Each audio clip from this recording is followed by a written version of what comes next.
to Envision. I'm Deanne Conrad, Community Relations Supervisor. Dr.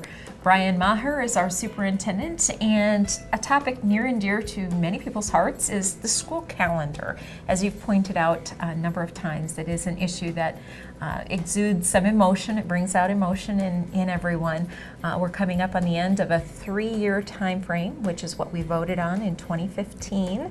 And then that 3-year time frame is going to take us through the 2017-18 calendar, and then we need to start talking about 2018-19. So we've been surveying folks. Tell us what happens now with that information. Well, you nailed it. There are a lot of overlapping issues. Doesn't seem so long ago we were a little bit up in arms about when should school start, and now we're in the middle of that 3-year decision, which said last year, this year, and next year, 2017-18, we'll start school after Labor Day.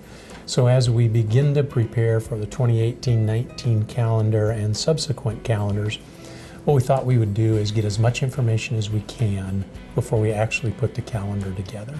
So we are in the midst of surveying parents, teachers, and high school students on their thoughts behind what a calendar should look like, and that information is just coming in now. Sure, and a lot of people think, well, it's easy, just, eliminate some of those days off in between. But those days off in between, we have to continue to respect the negotiated agreement we had with staff members and such. And so some of those dates, they need compensation time for conferences and things like that as well. It's not that easy to put a calendar together.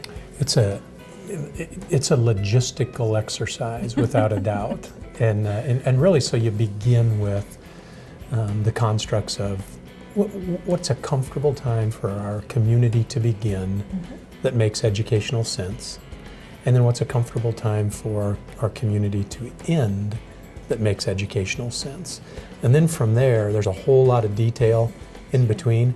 But I think if we can get the beginning date and the end date to be largely agreed upon, I don't think we'll ever get it to be unanimously agreed upon. Probably not. But if we can get it to be largely agreed upon, we can take care of the logistical issues that come our way in between the beginning and the end. Sure, and you've said a number of times, bottom line, it doesn't matter to the school district in that we have the same number of student days no matter if we start before or after. It's just how that looks in between.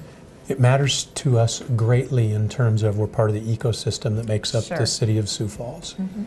It matters to us not at all in terms of us being emotionally invested into it, other than we want our community to have a calendar that makes sense. So that truly is our goal. Right, and it's as you pointed out, it's an issue we're probably not going to get everybody on board with, but whatever that outcome is, will be for the good of the people and the good of the students. The other thing is, it's not probably won't get everybody on board.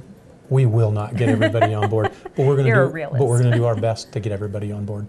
The other thing, Deanne, that's really important as we look at the calendar, if you didn't get a survey and you haven't had an opportunity to weigh in and you want that opportunity, we'll have 2 community forums. I think they're in January and or February, and I'm not positive as we shoot this piece, but we'll make sure they're on our website. Absolutely. And that'll give anybody, parent or non-parent, student or non-student, an opportunity to come to the community forum, to listen, to be engaged, and also voice your opinion on what you think should happen. All of that information, from the survey back to the community forums, will go to a committee that has a broad representation from our community and from our stakeholders to help us put together a calendar that makes sense, we hope. Right, so school board members are on that, staff members are on it, parents are on that committee as well. So there should be good representation across the board. Right. Awesome. Well, thanks for joining us today on Envision.